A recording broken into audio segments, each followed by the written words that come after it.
Hello मित्रों, नफो खोटना दाखलामां हूँ दशरथ चावड़ा आपનું સ્વાગત કરું છું। મિત્રો, મેથ્સના લેક્ચરમાં આપણે ચર્ચા કરીશું નફો અને ખોટ શું છે અને તેની ટકાવારીમાં ગણતરી કરીશું, એટલે કે નફો ખોટ અને ટકાવારી બંને સાથે દાખલાઓની આપણે અહીં ગણતરી કરીશું।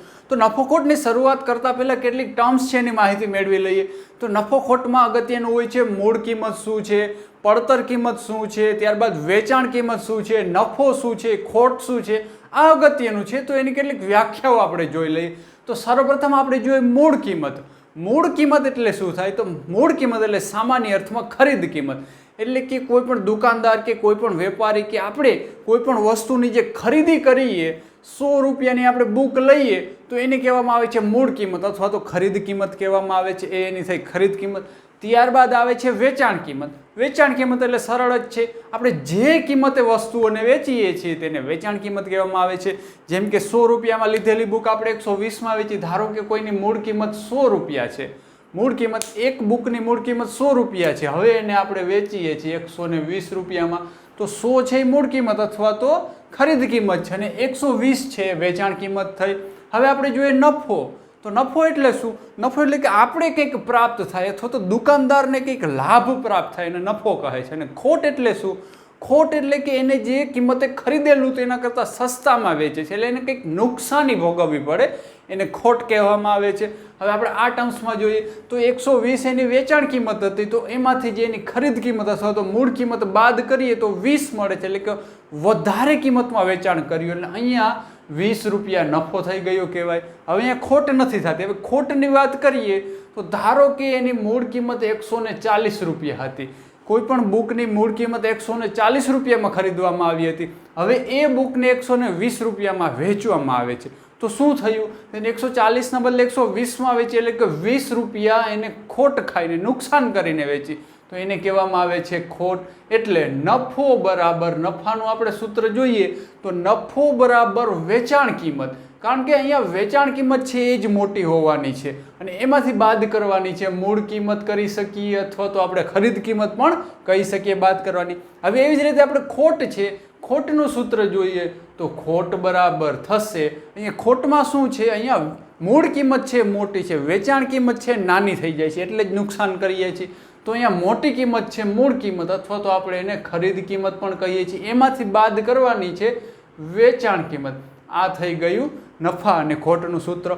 એવી જ રીતે એક આવે છે પડતર કિંમત। હવે આ પડતર કિંમત એટલે શું થયું? મિત્રો, પડતર કિંમત એટલે કે આપણે જે કિંમતે ખરીદી કરીએ છીએ, જે મૂળ કિંમત છે એમાં પાછળથી કંઈક ખર્ચો કરીએ ને આપણે, ત્યારબાદની જે કિંમત થાય ને પડતર કિંમત કહેવામાં આવે છે। ધારો કે તમે સાયકલ 1000 રૂપિયામાં ખરીદી કરો છો, આપણે સાયકલની ખરીદી કરી 1000 રૂપિયામાં, હવે સાયકલની ખરીદી કર્યા બાદ તેમાં કંઈક ખર્ચો કરવામાં આવે છે, એટલે કે આપણે એમાં 100 રૂપિયાનો ખર્ચો કરીએ છીએ આપણે ખરીદી બાદ, હવે આપણને આ સાયકલ 1100 રૂપિયામાં પડી, આને કહેવાય છે પડતર કિંમત। તો પડતર કિંમત આપવામાં આવે તો એમાંથી પણ નફો અને ખોટ કાઢવામાં આવે છે। તો નફાની આપણે વાત કરીએ તો નફો બરાબર વેચાણ કિંમત માઇનસ પડતર કિંમત, અહીંયા મૂળ કિંમતના સ્થાને પડતર કિંમત કરી શકીએ છીએ। એવી જ રીતે ખોટની વાત કરીએ તો પડતર કિંમત માઇનસ વેચાણ કિંમત થશે, પડતર કિંમત માઇનસ વેચાણ કિંમત થશે, એટલે ખોટ થઈ જશે। તો આ નફો ખોટની અંતર્ગત કેટલીક ટર્મ્સ, એના સૂત્રો અને એની વ્યાખ્યાની વાત કરી। હવે આપણે નફો ખોટના કેટલાક દાખલાઓની શરૂઆત કરી। આપણે સામાન્ય સરળ દાખલાથી શરૂઆત કરીશું, ધીરે ધીરે હાર્ડ દાખલામાં પ્રવેશ કરી જઈશું અને આના પછીના વિડીયોમાં પણ આપણે કેટલાક હાર્ડ દાખલાઓનો અભ્યાસ કરીશું કે જે દાખલાઓ એક્ઝામમાં વારંવાર પૂછાતા હોય છે। તો સર્વપ્રથમ આપણે અહીંયા જોઈએ કે એક રમકડું છે 60 રૂપિયામાં ખરીદવામાં આવે છે, કોઈ પણ એક રમકડું 60 રૂપિયામાં ખરીદીને 80 રૂપિયામાં વેચવામાં આવે છે। હવે શું છે? ખરીદ કિંમત 60 રૂપિયા છે, વેચાણ કિંમત 80 રૂપિયા છે, હવે કેટલા ટકા નફો થાય? હવે જો મિત્રો આપણે સ્કૂલમાં હોઈએ અને આ દાખલો ગણવાનો હોય તો આપણા સૂત્ર છે, વ્યવસ્થિત સૂત્ર મૂકવાનું થશે, આ સૂત્ર છે, ત્યારબાદ સૂત્રની કિંમત અને પછી સાદુરૂપ આપવાનું થશે। પરંતુ આપણે તો કોમ્પિટિટિવ એક્ઝામ આપી રહ્યા છીએ, એમાં સમયની કિંમત છે, એટલે આપણે ઝડપથી દાખલાઓ ગણવાના છે, એટલે સૂત્ર મૂકવાની કાંઈ જરૂરત જ નથી, સીધું આપણે પ્રશ્ન જોઈને સમજી જવાનું છે કે એક રમકડું 60 રૂપિયામાં ખરીદી કરવામાં આવે છે અને ત્યારબાદ 80 રૂપિયામાં વેચવામાં આવે છે. આપણે જાણી ગયા સીધું 60 માંથી 80 એટલે 20 રૂપિયાનો વધારો કરી દીધો કિંમતમાં. તો આ 20 રૂપિયા શું છે? નફો છે આપણો. તો અહીંયા નફાની ટકાવારી પૂછવામાં આવી છે. મિત્રો 20 રૂપિયા છે, 20 પેલો જ ઓપ્શન આપી દેવામાં આવશે અને આપણે ઝડપથી ટીક કરી દેશું કે 20 સાચો આન્સર છે. તો અહીંયા ખાસ જોવાનું છે 20 રૂપિયા છે ને આપણે આન્સર માંગવામાં આવ્યું છે ટકાવારીમાં. તો હવે આની આપણે ટકાવારી કાઢવાની છે. તો ખૂબ જ સરળ છે. આપણે જોઈએ તો 60 રૂપિયા હતા, મૂળ કિંમત 60 રૂપિયાએ 20 રૂપિયાનો નફો થાય છે. 60 રૂપિયાએ 20 રૂપિયાનો નફો થાય તો 100% કેટલો થાય? તો 100% કેટલો થાય? કારણ કે 100% એટલે 60 રૂપિયા. 60 રૂપિયા એટલે પૂરેપૂરી કિંમત, એને 100% આપણે કીધા. હવે 60 રૂપિયા અને 20 રૂપિયાનો નફો થયો તો 100% કેટલો થશે? હવે સાદું રૂપ આપી દેવાનું, ક્રોસ ગુણાકાર થશે. સિમ્પલ છે, 100 ગુણ્યા 20 થશે. 100 ગુણ્યા 20 છેદમાં 60 લઈ લેશું. હવે સિમ્પલ છે, ઉડાડવાનું થશે. 0 0 ગયા, 2 તેરી 6. હવે 100 ભાગ્યા 3 એટલે આવશે 33.33%. આનો આન્સર આવે છે 33.33% નફો થાય છે. એટલે ખાસ જોવાનું છે 20 રૂપિયા નફો છે અને ટકામાં 33.33% નફો છે. હવે આપણે આને આ દાખલામાં બીજી ગણતરી કરીએ. આપણે વાત કરી નફાની. હવે આપણે કિંમતોને ઉલટાવી દઈએ. હવે ધારો કે એક રમકડું છે એ 60 રૂપિયાના બદલે 80 રૂપિયામાં ખરીદવામાં આવે છે.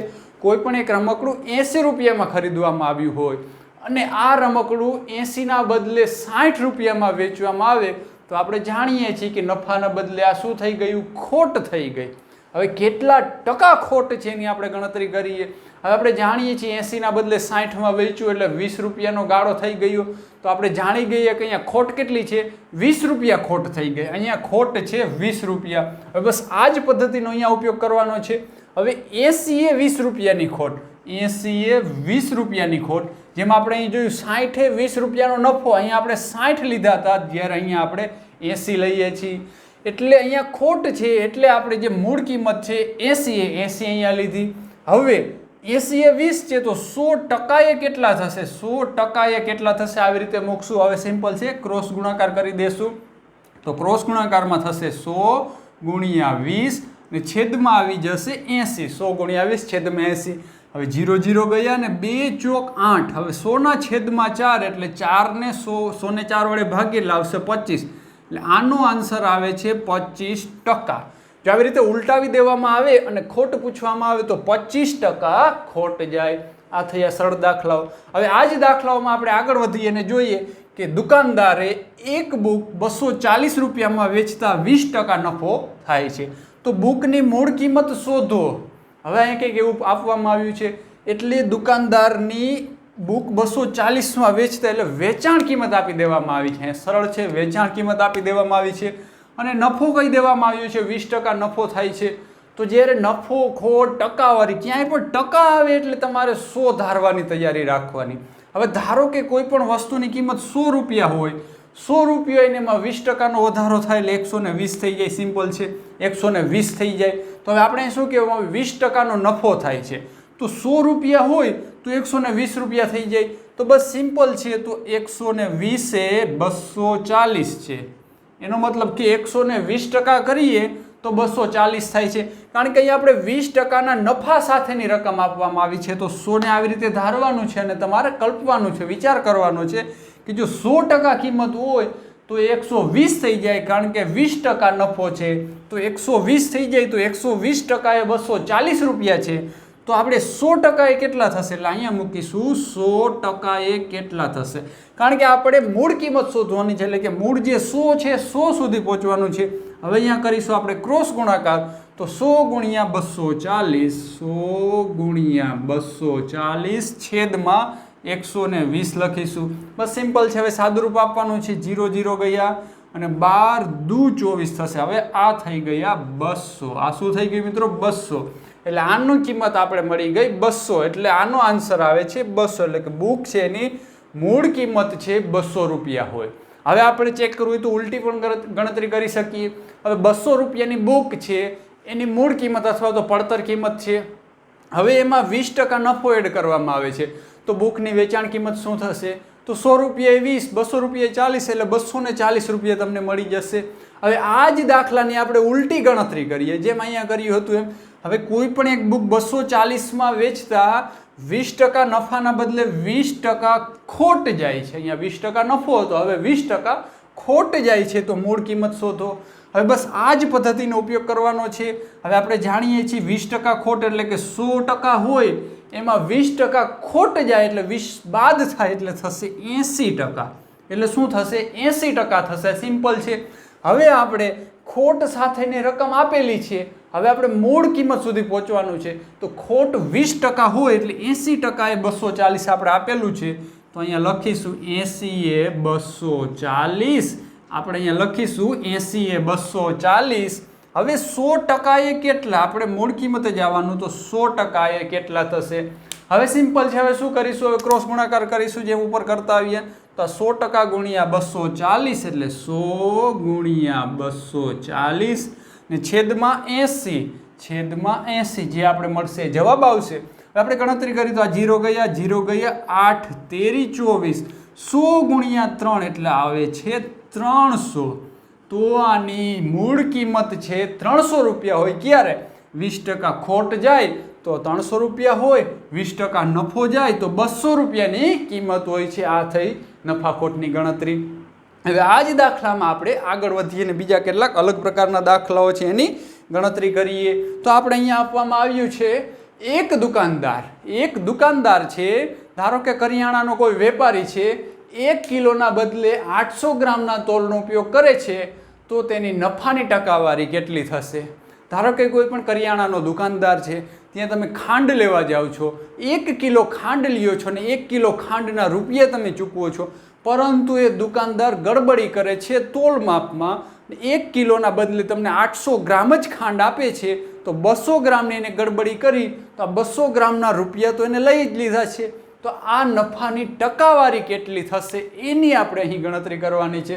તો સર્વપ્રથમ અહીંયા શું કરીશું? ગ્રામમાં છે એટલે કિલો છે એને પણ આપણે ગ્રામમાં ફેરવી દઈશું, એટલે એ થાય છે 1000 ગ્રામ.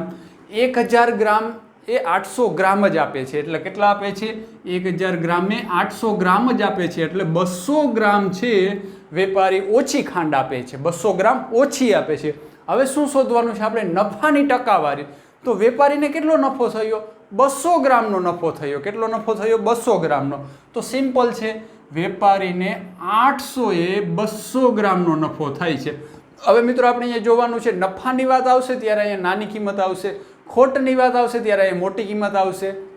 હવે 800 એ 200 ગ્રામનો નફો થાય છે, એટલે કે 800 ગ્રામ જ્યારે આપે છે એમાં એને 200 ગ્રામનો નફો થાય છે, તો 100% એ કેટલો થાય? તો 100% એ કેટલો નફો થાય? અને હવે બસ આપણે સિમ્પલ ગણતરી કરીશું, 100 ગુણ્યા 200 ક્રોસ ગુણાકાર કરીશું, છેદમાં આવશે 800. 100 ગુણ્યા 200 છેદમાં 800. હવે છેદ ઉડાડી દઈશું, આ ગયા 2 ચોકું 8, 2 ચોક 8. હવે 100 ભાગ્યા 4 એટલે આવશે 25. એનો મતલબ કે વેપારી છે એને 25% નફો થાય છે. વેપારી 200 ગ્રામમાં તોલ માપમાં ગડબડી કરશે તો એને 25%નો નફો થાય છે. આ થયો નફો ખોટ. ફરી પાછા આપણે બીજા કેટલાક દાખલાઓ જોઈએ, જેમાં કહેવામાં આવ્યું છે કે એક રમકડાની કિંમતમાં ₹80નો વધારો કરતા વેપારીને 13% નફાના બદલે 17% નફો થાય છે, તો રમકડાની મૂળ કિંમત શોધો. હવે આપણે રકમ જોતા થાય કે આ શું છે, અહીં શું કહેવા માગે છે. હવે આપણે અહીંયા શું કરવાનું? કન્ફ્યુઝ થઈ જાય. પણ આ પણ દાખલાઓ એટલા જ સરળ અને આના કરતાં પણ વધારે સરળ કહી શકાય છે. સિમ્પલ છે, આપણે વિચારવાનું છે રકમ શું કહેવા માગે છે. એક કિંમતમાં 80 રૂપિયાનો વધારો થાય છે, એટલે આપણે 80નો તો ક્યાંક ઉપયોગ કરવાનો જ છે, સ્પષ્ટ થઈ ગયું. હવે વેપારીને 13% નફાના બદલે 17% નફો થાય છે. ક્યારે? 80 રૂપિયા વધારો કરે છે ત્યારે. તો 13ના બદલે 17% નફો થવા લાગ્યો, એટલે 13ના બદલે 17 એટલે 4%નો નફામાં વધારો થઈ ગયો. એટલે 13% થતો તો હવે 17%, એટલે 4% નફો એનો વધી ગયો. ક્યારે વધી ગયો? ₹80નો વધારો થતા. એનો મતલબ કે 80 છે ને એ 4% છે. સ્પષ્ટ થઈ ગયું? 80 છે એ 4% છે. હવે આપણે શું કરીશું? 4% એટલે ₹80 થાય છે, કારણ કે 13માંથી 17%નો વધારો એટલે 4 થયા. 17માંથી 13 જાય એટલે 4, તો 4% એ 80, તો આપણે મૂળ કિંમત શોધવાની છે. મૂળ કિંમત એટલે થશે 100%. તો આપણે મૂકીશું 100% એ કેટલા થાય. હવે 100% એ કેટલા થાય સિમ્પલ છે. હવે શું કરીશું? ક્રોસ ગુણાકાર કરીશું. આ અહીંયા એટલે આવશે 100 ગુણ્યા 80 છેદમાં 4. આપણે ક્રોસ ગુણાકાર કર્યો. હવે છેદ ઉડાડવાના છે, જે ઉઠશે આ થશે 4 દુ 8 એટલે અહીંયા આવશે 20. હવે 100 ગુણ્યા 20 એટલે આ થશે 2000. આ થઈ ગયા 2000. સિમ્પલ છે. આનો આન્સર આવે છે 2000. આ દાખલા આપણે એક્ઝામમાં ગણતરી કરવા બેસીએ ત્યારે આ બધું આપણે સીધું રકમમાં જ કરી, સીધું સાદુરૂપમાં મૂકીને ગણતરી કરીએ એટલે 3 થી 4 સેકન્ડ જેટલા પણ સમયની જરૂરત રહેતી નથી. પરંતુ ફર્સ્ટ આપણે ખાસ ધ્યાન રાખવાનું છે, મૂળ કિંમત માંગવામાં આવી છે, ટકાવારી માંગવામાં આવી છે, શું રકમમાં પૂછવામાં આવ્યું છે એ ખાસ જોવાનું છે. આવા દાખલામાં આપણે ત્યાં જ મૂંઝાઈને ત્યાં જ ભૂલ કરી બેસતા હોય છે, જે ખૂબ સામાન્ય ભૂલો થતી હોય છે. હવે આ જ પ્રકારના બીજા દાખલામાં આપણે આગળ વધીએ. શું કહેવા માંગે છે? અહીંયા પણ રમકડું હતું, અહીંયા પણ રમકડું છે. હવે એક રમકડાની કિંમતમાં 84નો વધારો કરવામાં આવે છે. અહીંયા કેટલો? 80નો વધારો કરવામાં આવ્યો હતો. વધારો કરતાં વેપારીને 6% ખોટ જતી હતી, એના બદલે 6% નફો થાય છે. હવે આ દાખલાની ગણતરી બાદ આ દાખલો પણ આપણે સ્પષ્ટ થઈ ગયો. એ જ રીતે આગળ વધવાનું છે. 6% નફો થાય છે તો મૂળ કિંમત શોધો. ઉપરનો દાખલો છે એ જ દાખલો છે, ફક્ત પરિવર્તન છે, ખોટમાંથી નફો થઈ જાય છે. અહીંયા તો 13% નફો તો થતો તો જ, પરંતુ એ નફામાં વધારો થઈને 17% થઈ ગયો. જ્યારે અહીંયા આપણે વાત કરીએ તો પહેલાં વેપારીને 6% ખોટ જાતી હતી, નુકસાની જાતી હતી. હવે જ્યારે કિંમતમાં વધારો કરે છે ને ત્યારે નુકસાની તો સરભર થઈ ગઈ, પરંતુ એને લાભ પણ થવા લાગ્યો. લાભ કેટલો? 6% લાભ થઈ ગયો. હવે આપણે અહીંયા શું કરવાનું છે?